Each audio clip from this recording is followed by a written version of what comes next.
Hey everybody, this is herculespetix, founder, curator, docent, and gift shop employee of the herculespetix Academy of Comic Book Studies. Today we're going to be looking at Manhunter, #1. There was no #2. This is a 1984 Baxter paper reprint from DC Comics, reprinting the classic Archie Goodwin and Walter Simonson series from the 70s, early 70s, and it's really nice to have it all in one spot. Manhunter was a backup in Detective Comics in 73 to 74, 6 chapters.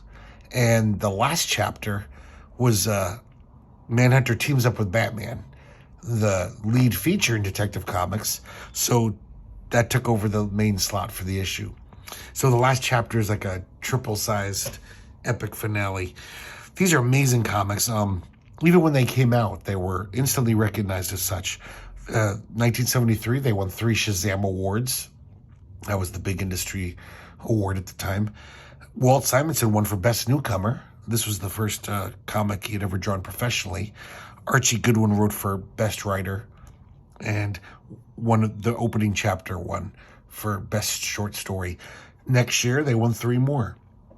And then it went away and never came back. This is one of those comics that I had read a few of these chapters in reprints, or I hunted down some of the original Detective Comics, not knowing that they'd do this nice, collection. So I'd read most of it, and it was one of those comics as a kid where I'd look back on and be like, why can't comics be this good? Why can't superhero comics be half this good? It's like, this is so well done. It's not like Archie Goodwin and Walt Simonson left comics and you couldn't employ their services again to try to do something this good.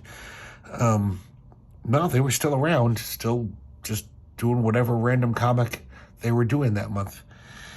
So just a big mystery to me as a little kid, like, why is this comic so much better? And why can't my monthly Marvel superhero comic be this good, or even close to that good? 1/10 as good. But, who knows? But thank God this stuff exists.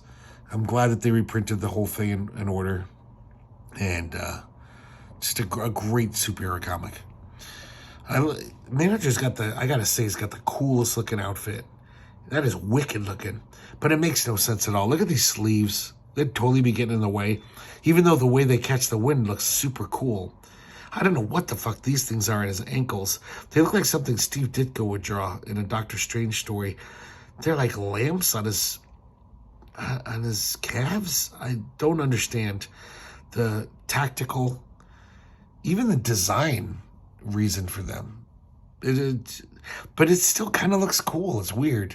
Who would have thought that's such a bizarre design concept? It still makes Manhunter look wicked. Nice cover by Simonson, supplied for this reprint. It's for this 1984 reprint. We have an inside front cover featuring a nice little Bodas sketch by Simonson.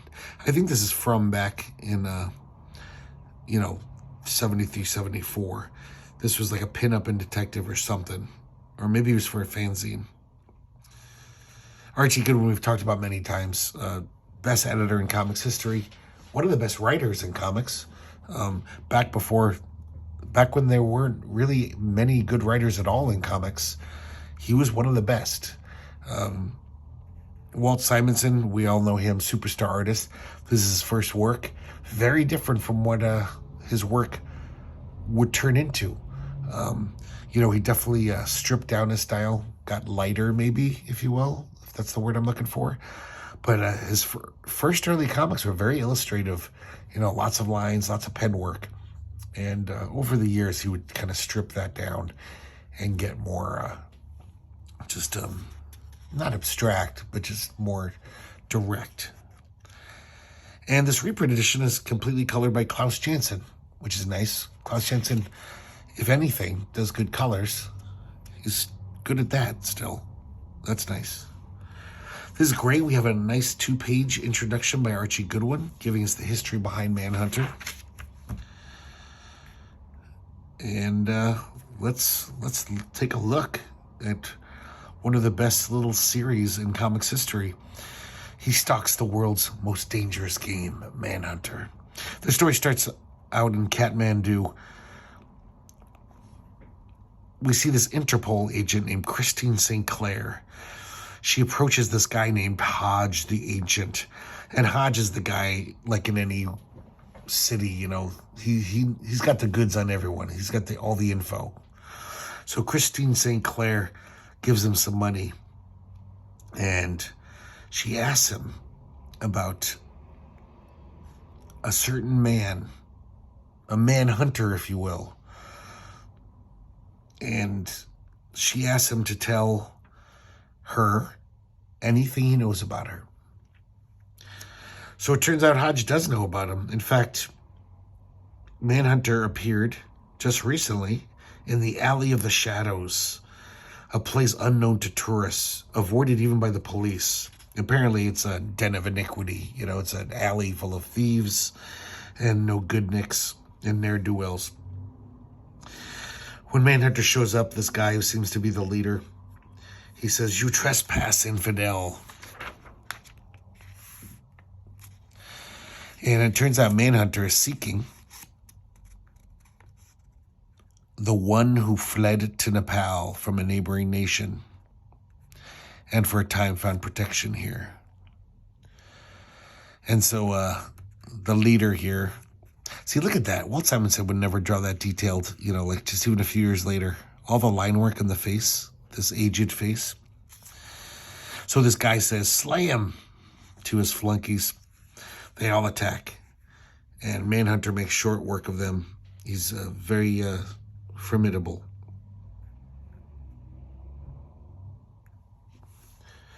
So I guess the one surviving guy says, "Maybe you'll tell me where the man I seek has gone to." So then back to the present, Christine St. Clair shows Hodge a picture of Paul Kirk, this character. She said, "Could he have been the stranger in the Alley of Shadows?" Hodge says, I don't know about that. You're going to have to ask the Cult of Thieves. But this Paul Kirk appears similar to another I've heard about. One who came to a Sherpa village in the Himalayan foothills several days after the fight in the alley. So he shouted to the Sherpas, "Someone from this village guided a certain man from Kathmandu into the mountains, to the Pendrang Monastery. I seek that man." And the Sherpas are like, "We've been warned of this guy and how to deal with him." So they all come out with their knives drawn. But this dude hides from them. So the Sherpas send out a rider to the monastery to warn them. And that was the Manhunter's trick the whole time. Of course, that was Manhunter. You probably knew that. Manhunter knew they would do that. He knew he couldn't find the monastery on his own. So he followed this rider who was sent to warn them. So this Pendrang Monastery is defended by the legendary blind Zen archers of Pendrang. These three guys. The rider never reached the monastery. His horse returned him to the village unconscious. And that night, Manhunter invades the monastery. Want to comment here real quick? They only had like 7 or 8 pages per chapter. So look at this. Like, I love this kind of condensed storytelling, like getting all these panels on a page. And this is just nice little cinematic panelology here. Walt Simonson already is a thinking cartoonist. This is his first thing he ever did professionally. But he had done a lot of things in college. He had already done Star Slammers. His graphic novel he did as a thesis project. Just look how many panels and how much story they're packing into every page. I love it. Also wanted to comment, nice Klaus Janson colors, really deep, rich, nice colors. So Manhunter makes his attack. And he takes out the famous Zen archers, which most people would say is an impossibility. I like this, how he uses firecrackers to fuck up their senses, their other senses. So he confronts Manhunter's He's got a couple of arrows in him, but he did defeat the Zen archers. And he confronts this guy. He says, Dharmata, I finally caught up with you.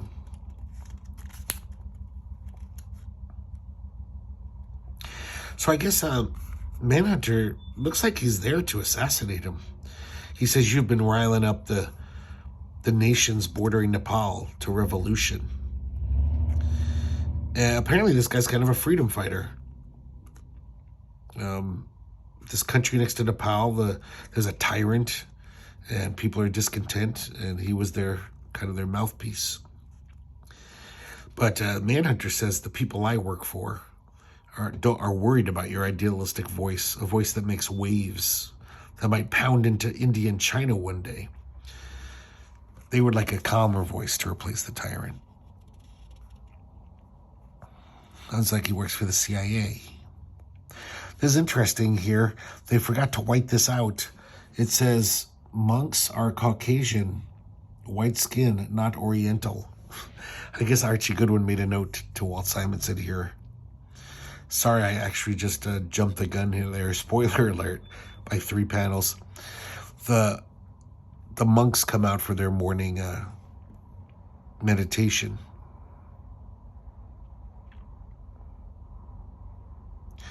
And it turns out that they're not monks, as this note kind of gave away.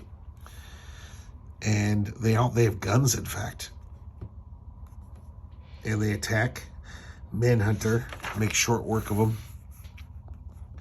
And Dharmata realizes, he says, these men are not monks.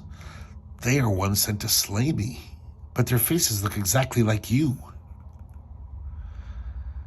And then Manhunter takes off before Dharmata can even ask him a question.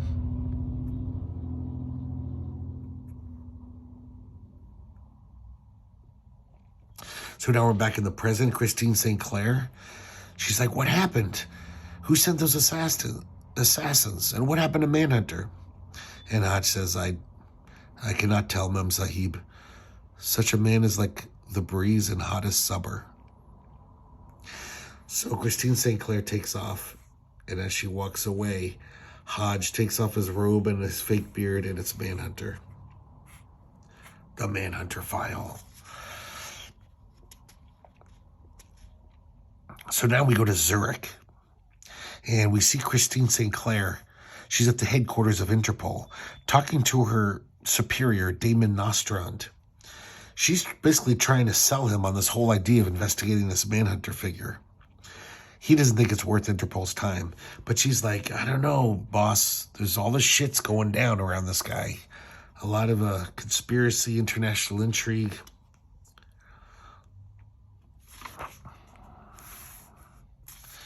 So she's making reports. She's asking around about Manhunter all over the world. In India, I think this is India, these guys try to kill him by throwing a tiger down into this boat hold where he was, he's in Calcutta. And he pulled out a Bundy dagger. That's one of his weapons. This really cool kick-ass knife. Kills the tiger and, I don't know, either kills or scares off the guys who unleashed the tiger on him.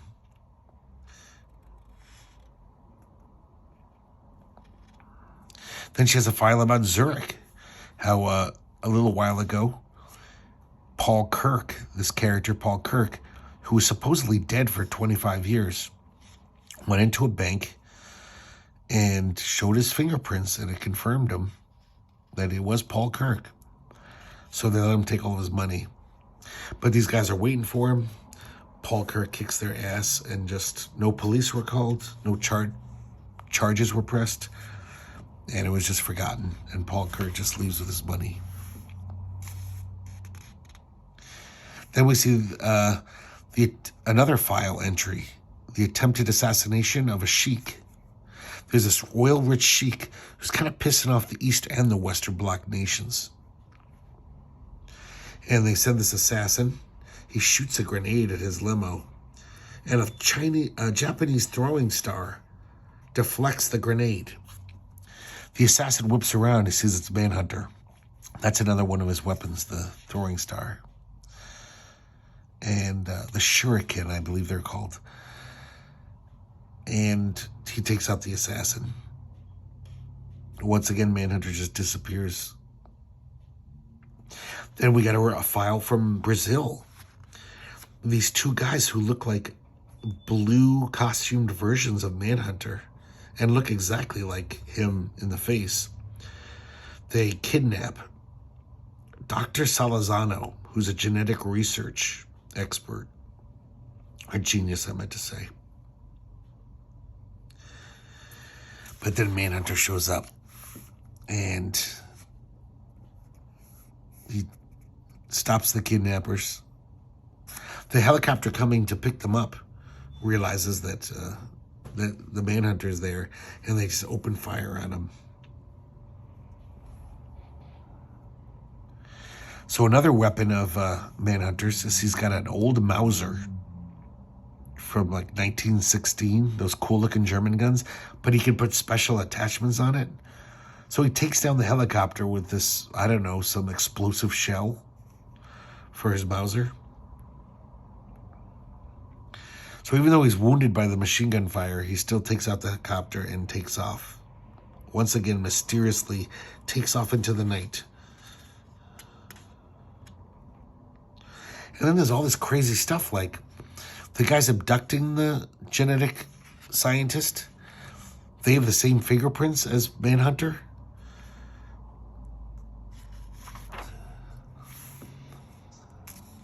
So it's almost like Manhunter and his lookalike foes keep clashing all over the world. Afterwards, evidence keeps disappearing. Whenever he takes out one of these clones, the bodies disappear before they can get to the morgue. So she convinces her boss. He says, "You're right. Okay, I guess you get your way. Investigate this Manhunter further. Report to me exclusively. If this thing is as widespread as you fear, we can't be too careful." So she leaves, and he says, "I'll make sure all your files are properly dispatched." And he takes all of her files and he burns them. So we realize this guy's not in the up and up. Once again, look how many panels this is. Nice. And we have a little title for the next one. Chapter 3, The Resurrection of Paul Kirk. We're in Marrakesh. Christine St. Clair's been following a lead. She's getting closer and closer to Manhunter. And she finds him kind of in this alley. And he's not looking good. I mean, he's got a healing factor, but he just needs more time to heal. These clones, I guess. Look at all these clones just littering this little alley. They just keep coming. And they're wearing him down. So he says, I need time to heal. You can help me buy it. So he says, keep watch and I'll tell you my story. In the late 30s, he was just Paul Kirk, a young, affluent, big game hunter. He got bored with doing that, so he became a superhero. He figured he would hunt the world's most dangerous game, criminals. But then during World War II, he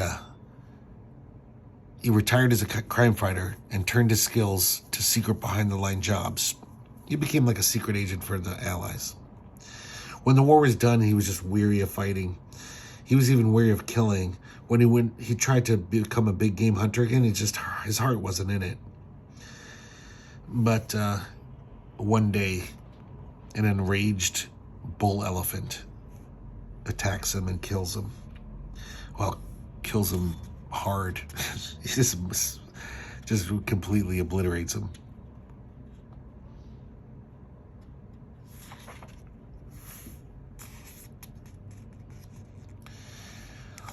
So while he's telling her story, clones keep attacking. And Christine St. Clair takes care of him, shoots him down. So after the elephant attacked him, this helicopter picked him up, took him to this crazy secret lab, which we find out is called the Sanctuary. And we also find out it's run by this group who call themselves the Council. So they put Paul Kirk in a cryogenic sleep. And 25 years later, when they wake him up, they, tell him all about the Council. And I guess the Council, after World War II, like the 10 smartest guys in the world, got together and figured, man is headed down a bad road. We can save them using our brains. We're going to save the human race from itself. That's their mission, basically. And then we also find out that they've also improved him. Not only have they brought him back to life, but he now has this healing factor, and they also cloned him. So there's this army of Paul Kirk clones, the ones who just wear blue, and he was resurrected to be their leader. And he trains under Asano Nitobe, the last master of ninjutsu. So not only does he have this healing factor, but he's also learning, this kind of lost art, martial art. So now we're back in the present. Christine St. Clair is still taking out clones. They just keep attacking, wave after wave. We get back to the story. Nitobe becomes friends with Paul Kirk, his student. And I guess Paul Kirk is finally ready for his first job for the Council. And it sounds like they want him to assassinate an Interpol agent. So he instantly is just like, that doesn't sound right. I thought the Council was all about peace and stuff. I don't know about this. And I'm back in the present. The clones, I guess all the clones, there's no more. At least in this city, in Marrakesh. And her boss comes up. Damon Nostrand. And he basically just doesn't even try to fake it. He's gonna take him out. But Manhunter has had enough time to recover. And he throws his throwing knife at him.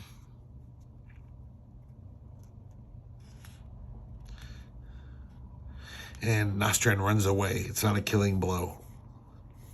And they're in hot pursuit.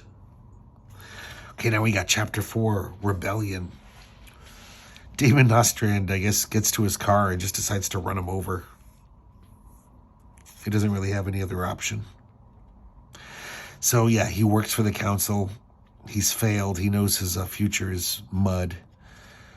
But he's at least going to take these two with him. Maybe that'll curry some favor with his superiors in the Council. I always thought this was wicked cool when I was a little kid. The car comes at him. He dives down, slashes the gas tank. As the car careens off, he lights a match. And the flame of the match just follows the car, the trail of spilled gasoline, and blows it up. So now we're going back to the flashback. Nitobe comes with Kirk to question the Council. And we see them in their cryogenic chambers.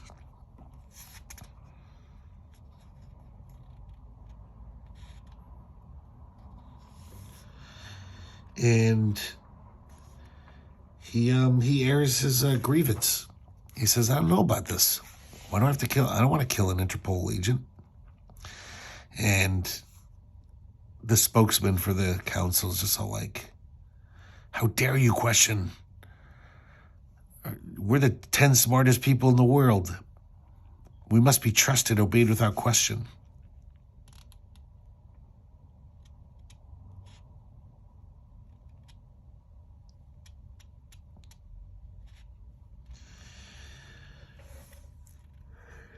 So Nitobe basically tells Paul Kirk, he's like, I made a vow to my master, one of the council guys, Dr. Oka. Well, he's dead now, but he holds me in service here. No such loyalty binds you. But, basically bend with the wind or you'll break. Because if you all blow up and say, I'm not going to do this, I'm going to have to kill you. And I don't want to do that. So just, go on the mission, see what happens, do what you want to do. So apparently his first mission was to kill Damon Nostrand. So he goes to London, to his apartment, and he says, I've been sent to kill you, but I don't want to do that. And basically he's ratting out the council. He's like, they want one of their guys to replace you at Interpol. So he turns on the light, and he's like, no shit, I'm in the council. I'm Damon Nostrand. And all the clones are there waiting. It was a trap, a loyalty test, which he obviously failed. And then we get all these nice little fighting panels. There's some great stuff. There's something else I always wanted to see in superhero comics, especially when I was a little kid. The actual cinematic fighting. That's why I love Ditko and Kirby comics. More so Ditko. Ditko is the master of it. You could follow every punch, every kick. So he escapes, dives out of the apartment, lands in this little fountain, which is kind of silly, but I'm going to suspend my disbelief. And he makes his way to Kenya. And I guess his old friend from World War II, or, when he was a big game hunter, he has a son who's a weapons expert. So he calls on him for help.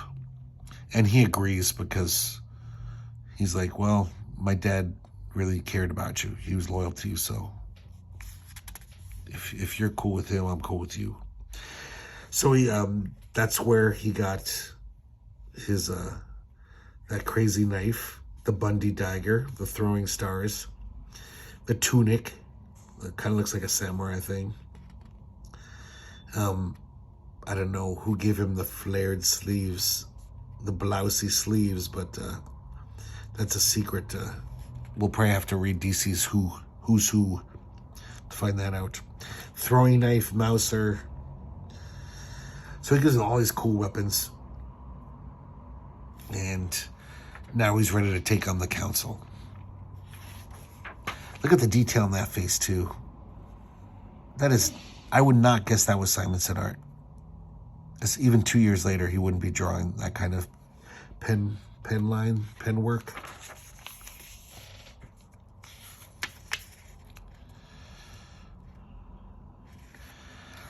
So next, we got Chapter 5, Cathedral Perilous.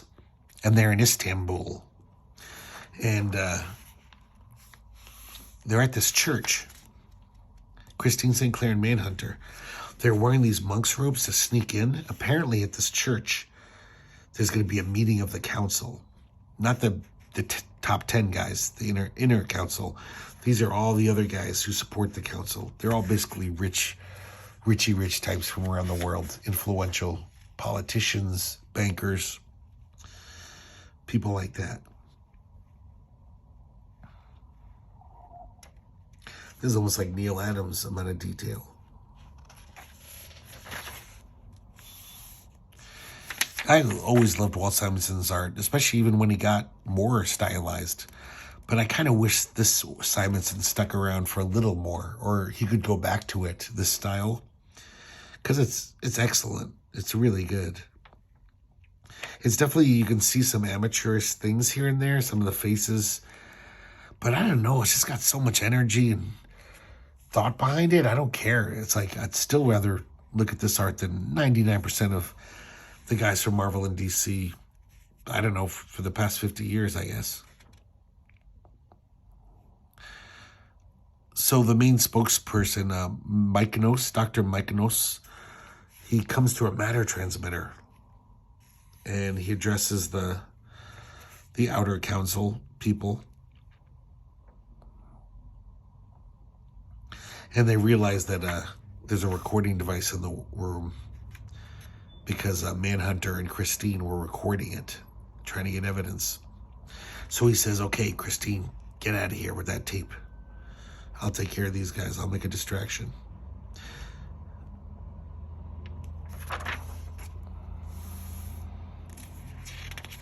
So he shoots the matter transmitter and runs out of the building, and they're all in hot pursuit.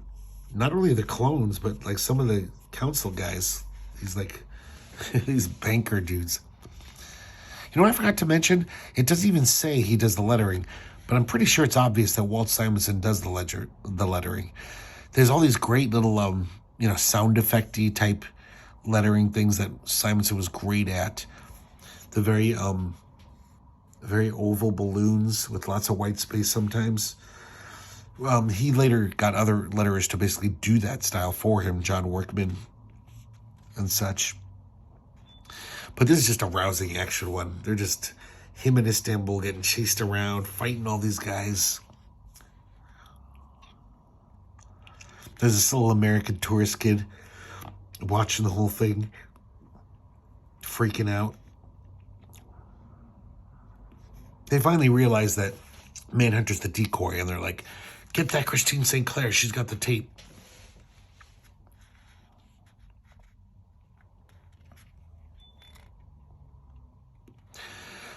So it turns out that the main guy who was addressing the outer council, it's Christine St. Clair's father, who's this big Zurich banker. And he says, oh, I'll get that tape back. After all, I'm her father. Chapter 6, To Duel the Master. Now we're in Japan. The Dr. Mykonos is en route to the sanctuary where the council hang out. But he's got to do this layover in Japan. And Manhunter's waiting for him.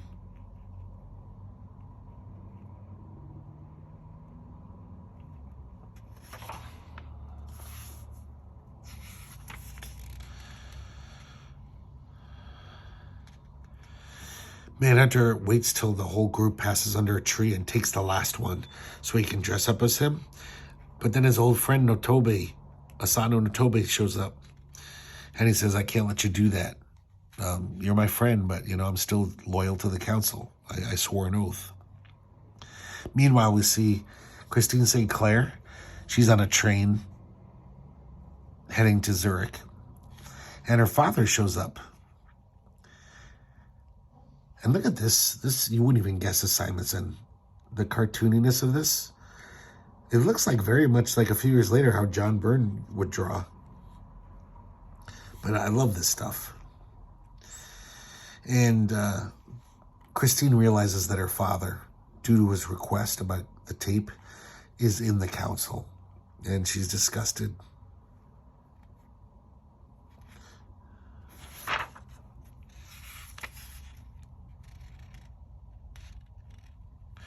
So he tells her that Notobe has been brainwashed to think that everything Paul Kirk says isn't true, I guess. Slowly he's been brainwashed. So even though Paul Kirk is gonna, Manhunter is gonna tell him about how they killed his master, Dr. Oka, they actually killed him, the council, because he wasn't going along with their world-conquering plans. Paul Kirk's, it won't matter if he tells him because he's been brainwashed not to believe him. So basically, Christine leaves her father in disgust. And because he's like he pulls a gun on his own daughter. He's like, give me that tape. I need it. She's like, no, Dad, I'm not going to. I think it's what the man who raised me would want me to do. And I also think you're still that man. And he kind of breaks down in shame. He's crying. And then look at this weird little half page, the way it's drawn with no border panels. He's in a place called Sofia. And just really interesting. Just mist everywhere. And already the council know that he failed them. And they send a hitman after him, lay him. So he's dead. Now we cut back to Japan. The plane takes off safely on the way to the sanctuary. So Notobe his first task is completed. Micros, Dr. Micros is his name. I think I've been pronouncing it wrong. And the other task, unfortunately, is he has to kill Manhunter, his prized pupil and friend.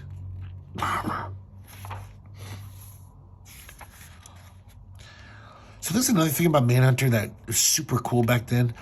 Like, this is way before anyone had, like, ninjas in comics. Even, I mean, sure, Master of Kung Fu came out a year later. But that more had just, like, Hong Kong Kung Fu tropes. But this was, like, the first time we were seeing full-on ninjutsu, nunchucks, all the crazy weapons. It was kind of exciting at the time. I mean, I was even excited in the 80s when there's lots of ninjas in comics like Daredevil and shit by Frank Miller. But this was like the first time I'd ever seen any of that stuff. Throwing stars. They became ubiquitous in the 80s, throwing stars. Every kid I knew had one of those, or a few of them. He's doing that like ninja chain thing. I don't know what that thing's called, but it's wicked. It's wicked cool. And it's this great fight scene to the death. And of course, Paul Kirk is trying to tell him, his friend, he's like, dude, they killed your master. You should be fighting the council with me. And he just, he's been brainwashed not to believe him, so he can't. But then Natobe gets the best of him. And he's about to chop his head off, it looks like. His killing stroke. But then a helicopter with a sound system. Sorry, I can't think of the word. A bullhorn. It's Christine St. Clair, and she tells him about how they killed Dr. Oka. So he's not brainwashed to... He's only brainwashed not to hear Paul Kirk. Or believe him.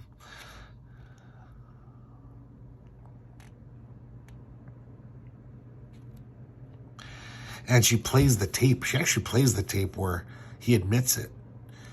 Yeah, he talks about killing Dr. Oka. And it works. And Natobe says, I will join you. We're going to get that council together. So here's the last chapter, the full-length chapter. This is with Batman. We see it's Gotham City. They pull a dead body from the river. Commissioner Gordon realizes it's Dan Kingdom, a martial arts expert. Batman shows up. I guess Dan Kingdom was really close friends with Batman. Batman says it's his best friend, which is kind of weird. I can't picture, like, what do you do when you're Batman's best friend? Do you go to a bar and have a beer? Do you hang out on a rooftop looking for crime? I never heard of Batman having a best friend before, but I guess this guy was.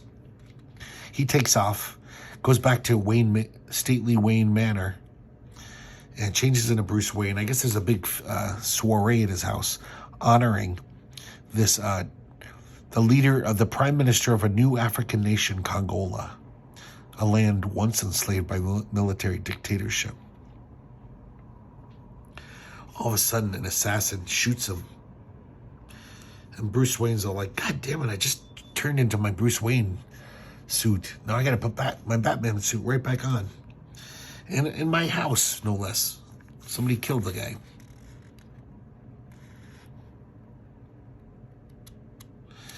So then he finds this guy. He confronts him, the assassin.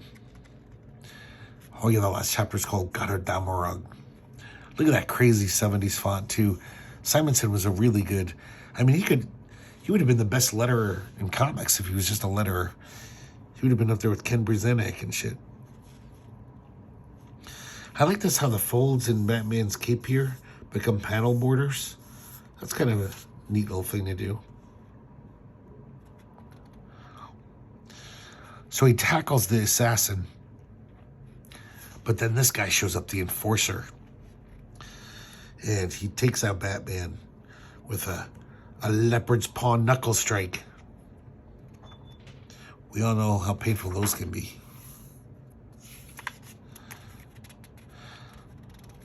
So they escape, but they leave the gun.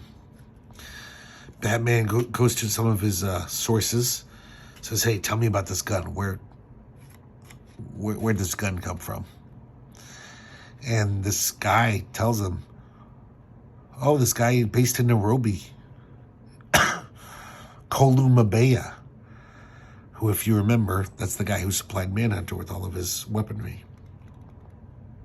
So now we're in Nairobi, and Manhunter's there with Christine St. Clair and Asano, the ninja.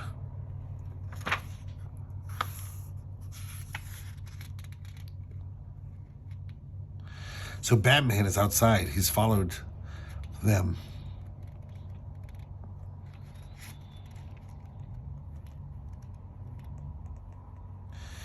And then we see another assassin.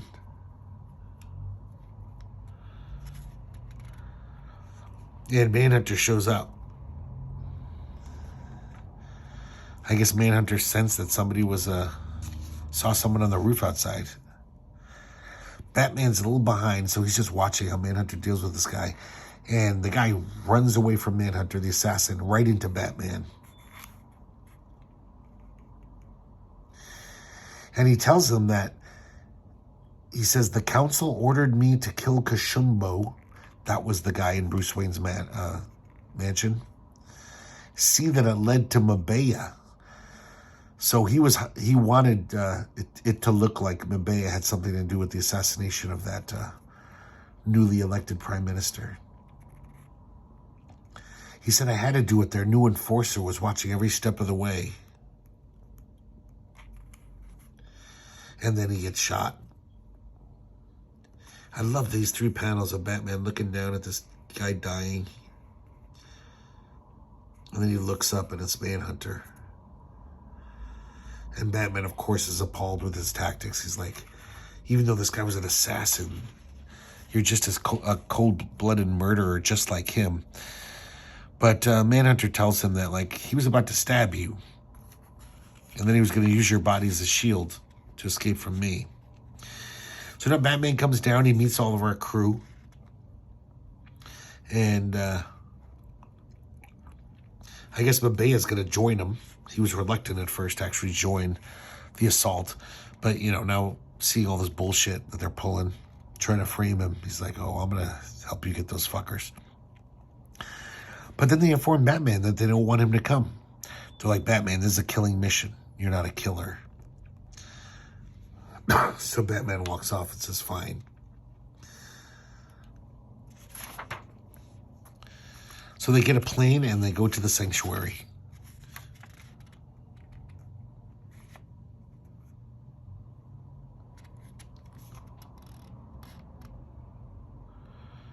And Kolu gets shot as soon as they get there. Manhunter tells everyone that he's dead. So it's no use, dragging him along. Let's just go take care of business. So these guys are shooting. The guy's shooting at him all of a sudden stops shooting. And they're like, "What happened?" And it's Batman. Batman, he said, "I don't care if they don't want me around. I'm coming." He took care of these shooters. They agree that, yeah, we should go in there as a team. You're right, Batman. So they go through this ventilation shaft. Because, of course, Asano the ninja knows everything about this place. So he's there. He has the insider information. And the enforcer shows up. What a weird outfit for this guy. Strange helmet. And Batman attacks the enforcer and says, "Manhunter, go do your work.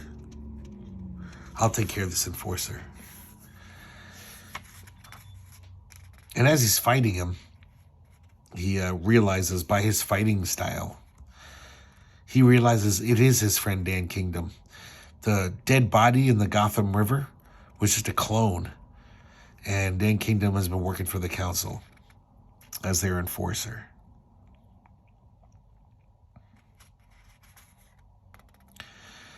Asano the ninja's fighting valiantly. This is like the big battle we've been leading up to.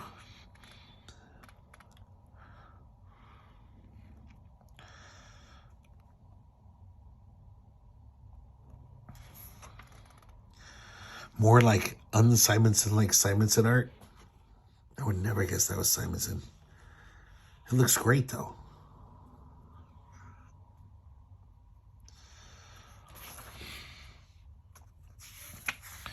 So Manhunter confronts the leader of the council.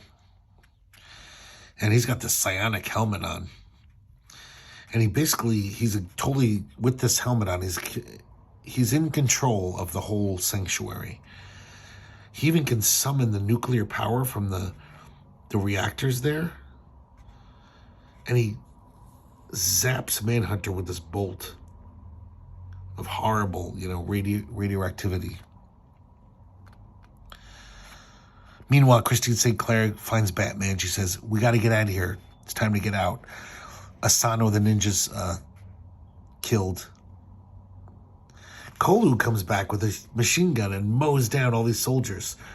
It turns out Manhunter just gave him a little pinch to make it look like he was dead.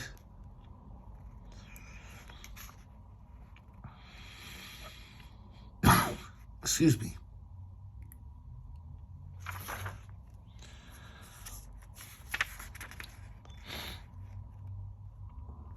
So Batman and Christine escape, and Manhunter puts on the psionic helmet.